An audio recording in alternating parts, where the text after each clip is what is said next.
week or so away. Are any of them available for tomorrow night? And I think also for Spurs fans, the name they're stressing over is Micky Van de Ven. All right, I'll try and sort of summarise the whole thing. In terms of availability from last week, everyone's fine. Everyone got through okay, so no issues there. In terms of that squad, obviously Kevin and Matis are both available. They've trained and cleared to play, so they're all good. The rest of them, no one available for tomorrow.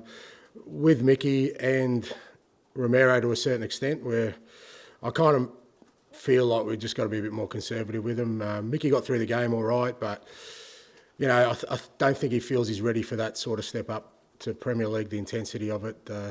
Same with Romero, and look, after losing, we know we've lost Radu now, which is really disappointing for him and for us for the rest of the season. I guess my view, and I kind of made the decision, I'm not going to risk these guys, so we're going to keep them ticking over at training and try and make sure they're absolutely ready without any more setbacks. And the other guys are inching closer as well, but similar sort of mindset with them. Yeah. Given that Micky won't be playing tomorrow night, then, given the amount of minutes that Archie and Ben have played as well, will Kevin Danso be thrown straight in tomorrow night? Is he ready? Look, he'll play. Yeah, I mean, whether he starts or not, we'll have a look because we've got another game 3 days later. I mean, that's been our existence for quite a while now. And you're right. Benny and Archie and I think Pedro's played every minute of football we've had for the last 3 months. So, but the boys are handling it okay. Performances are still stacking up. So, it's great to get Kevin in. He's ready to play. Whether he starts or he'll come on, we'll make a decision. But obviously, really important that he's part of it now because, like I said, losing Radu was a massive blow for us. So having him available is good. First chance we've had to speak to you since Matthias Tell's signing.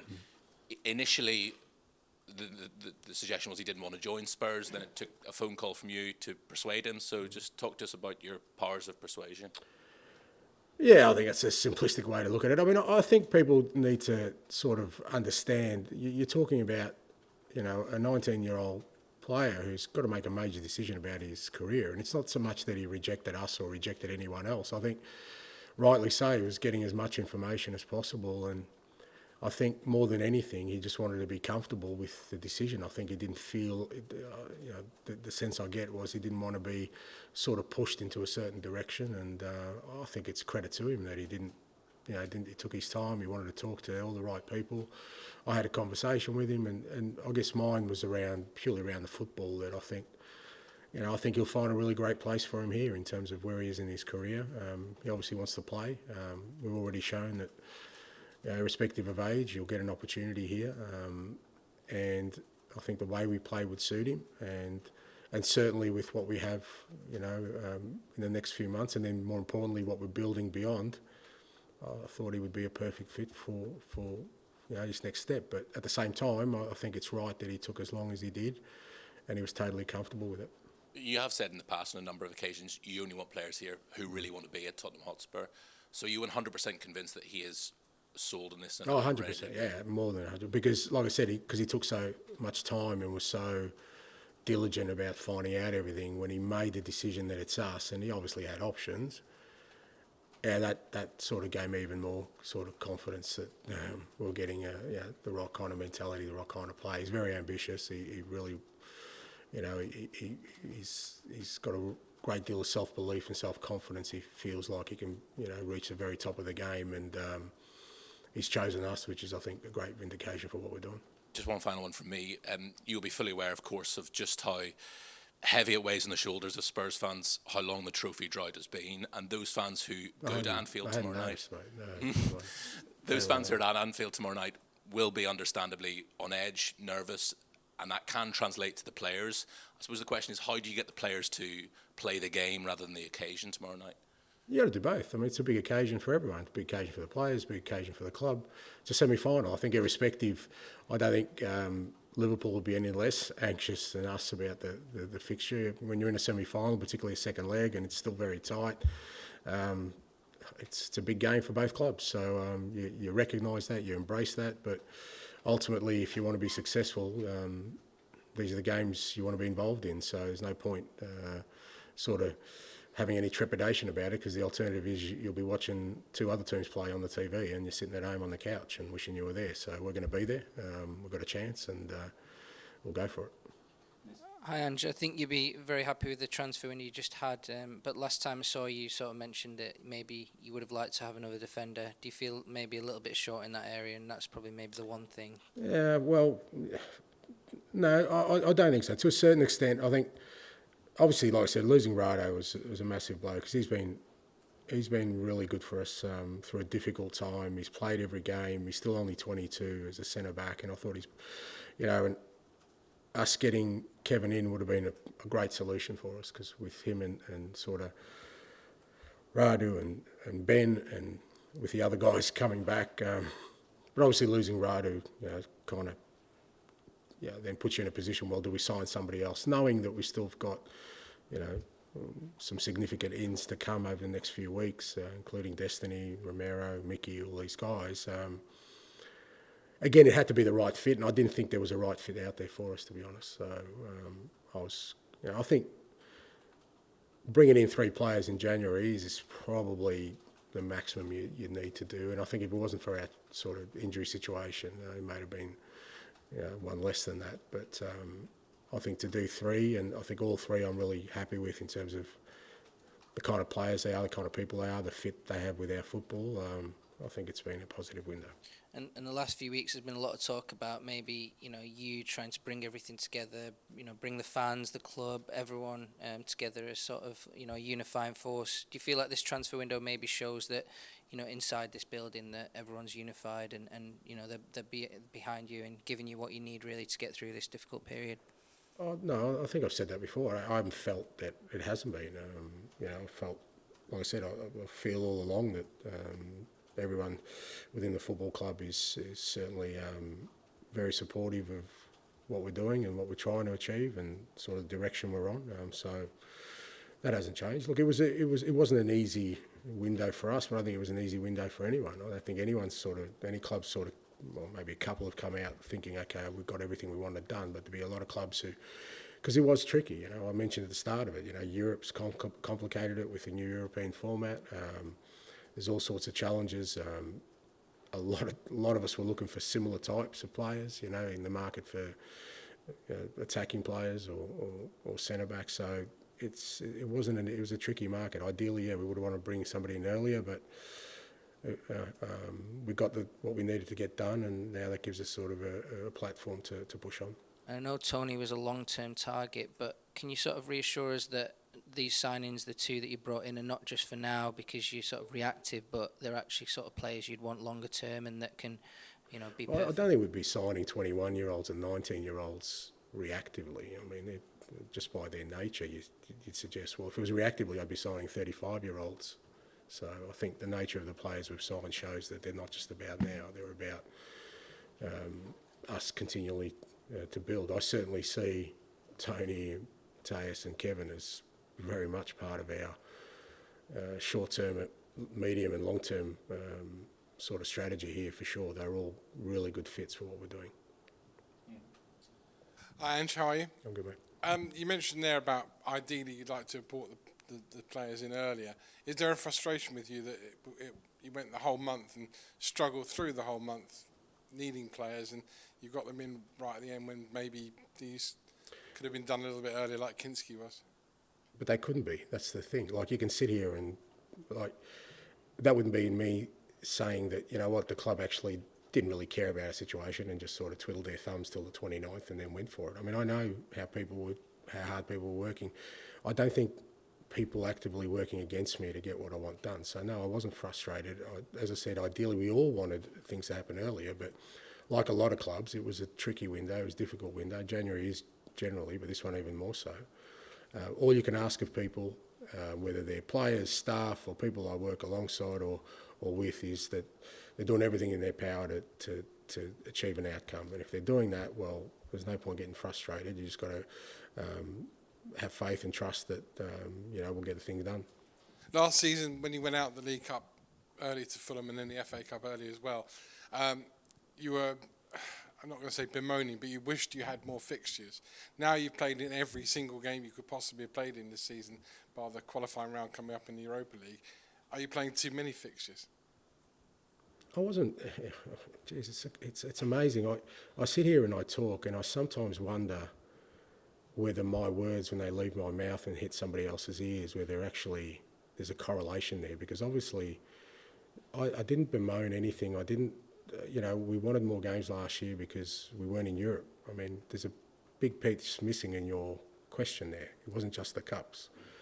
We've had already 8 European games that we didn't have last year. So, by its nature, of course, we've done well in the Cups, which is great, fantastic for us, but it has added to our fixture schedule. And like other clubs in our situation, which there aren't many, there's only a couple, if you've got injuries, that hampers you. So didn't bemoan last year, and I'm not saying too much this year. It's our situation, obviously, with our injury situation. It's made it a hell of a lot more challenging, but it is what it is. What it does mean is that we're still in 4 competitions at the moment, and I can only see that as a positive for us.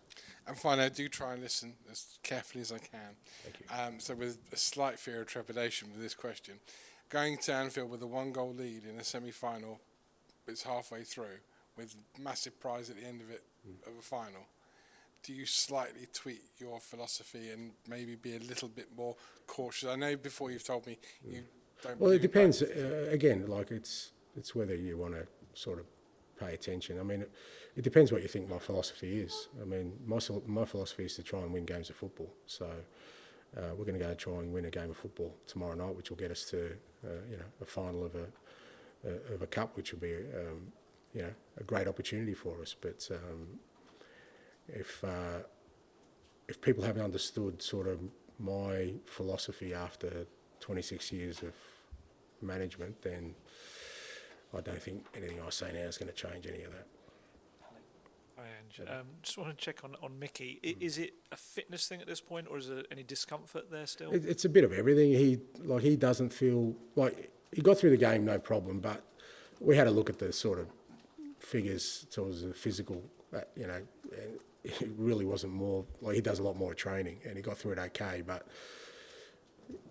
Premier League's a whole different beast, and I just after losing Radu, I kind of sat down and thought about what we've got ahead of us still. Look, don't get me wrong, we've got a couple of massive games this week for sure. But we've also afforded ourselves a couple of weeks, hopefully, without midweek fixtures. And beyond that, Europe kicks in, which is massive for us. Hopefully we're in a final of a Carabao Cup. Hopefully we're still in the FA Cup. I just don't see the sense right now in risking that. Having Kevin in is a massive bonus for us. So no, he's not, and he hasn't re-injured the injury or anything like that. It's just that I just feel we need to get more into him. I think he feels he needs to get more into him. Same with Romero. So it'll just be a wait and see approach. And with Matisse Tell, there's some kind of talk back in Germany that maybe he wants to be more of a central striker going forward. Where do you envisage playing him the most in your system? Oh, mate, Archie wanted to be a central midfielder, so who knows where Matthias will end up. Look, he's got the attributes to play, I think, as a 9 for sure, but he's played wide really successfully as well. That's the beauty of him coming into us. At the moment, we're going to need him probably in all those areas because it's fair to say, as much as we've got issues at the back, probably got bigger issues in the front third at the moment. We're missing 3 wingers at our striker. I get people are still dismissing the fact that tomorrow night we're still going to have 9, maybe 10 first-team players out of our starting lineup. So having Matthäus who can play, both wide and central, Richie's doing a great for us at the moment. But again, he's coming off not playing for a while, and we've got to be really careful with him. Sonny's playing all the time. We've got Micky as a 17-year-old. We've got Decky who can play in there. So having him who can play either side, I reckon in the short term, till we get some numbers back, I think he'll fill all 3 roles. I just want to ask you quickly about Europa League squad, your decisions coming up for that. Obviously, too many players to fit in. You can make 3 changes. Have you decided yet? I'm waiting for your article first, mate, and then I'll, once you've analysed it and assessed it, then I'll have a deep dive and try and come out with an outcome that sort of satisfies everyone. What we do know is we can make 3 changes. Obviously, Radu's going to be a logical one there, and the rest, I think we've got a bit of time, and a lot of it will depend sort of between now and then on kind of who we can sort of get back, and hopefully keep everyone healthy, and then we'll make our decisions. George, please, at the back. Hi, Ange. I appreciate this is probably more a question for Johan or maybe Daniel, but in terms of Kevin Danso, he obviously wasn't involved in the European competition, and it feels like if you could have brought him in earlier, it would have made a difference, maybe against Everton or Leicester. Was there a reason why he couldn't come in until a few days before? It's a process you need to go through. There are certain other things at play for us and for Kevin, to be honest. And as much as you try and sort of understand the pressing need, with all these things, there has to be agreement on 3 parties. We're not just the only ones involved. So for those 3 to get aligned and to happen really quickly, it's rare. I mean, I think we got sort of lucky with Tony because it was their off season and kind of we could work really quickly there. But most of the other deals sort of got done in the last week. Look, it would have been great to get in Kevin earlier, but I'm really pleased to get him in. He's a great guy already. He's kind of endeared himself to the group in terms of the kind of person he is, and we still managed to sort of get a couple of key results. The last couple of days, last couple of games, which really helps our season. So now with him in there, that gives us a boost. And it's obviously a big match. Probably your biggest match as Spurs manager. And you've had plenty of big matches over your career. Do you kind of change anything when it comes to a game of this magnitude, or is everything kind of kept the same and as normal as possible? No, I think like I said before, I think you need to embrace the sort of the challenge in front of you. You can't just. It's very easy to say it's just going to be another game, but it's not, because everyone knows the consequences of it, both us and the opposition. You're playing away from home, and you kind of know that certainly their crowd will give them a great deal of energy, which we have to deal with. So they're all kind of, and it's a cup game, so there's a possibility of extra time, there's a possibility of penalties. All those things are factored into it. So your preparations and your information's a little bit different, and you want to make it into a big game because ultimately you need to be able to understand behaviour in big games and what it means and how you can sort of overcome the challenges of it. So it changes a little bit. The fundamentals of how we play won't change, but I think in terms of how we go about it will be a bit different. And just finally for me, is the Man City away game a little bit of a blueprint because Man City started like a train, you had to kind of survive that period, then you got the goal and you could kind of really build into the game. I mean, in an ideal world, obviously that would happen tomorrow, 4-0 win. Yeah, I mean, to a certain extent, I think the first game we played against Liverpool here was, because it was a tight game, and I think if you can always, limit sort of the ability of Liverpool to create a lot of chances, and we did on the night, and we probably created the better chances. I thought, that's more of, and maybe it's slightly different away from home, but I felt that night we really controlled in our football. We pressed really well. I said we really denied them any sort of clear-cut opportunities, which is really difficult against them. And we're always a threat the other way. I think, we obviously scored, but, we had one with millimetres offside with Dom, and we missed a big chance with Pedro. So, I think that's more of sort of the blueprint we want to take into it, because Liverpool are obviously a different team to Man City. I mean, they're different to probably most other teams in the way particularly in the way they attack, and we're going to have to be on our game in certain aspects, but also understand that we have the capabilities of hurting them as well. Okay, we'll end the broadcast section there. Move on to the embargoed section for 10:30 p.m. tonight. Dan. Ange, we were sitting in here.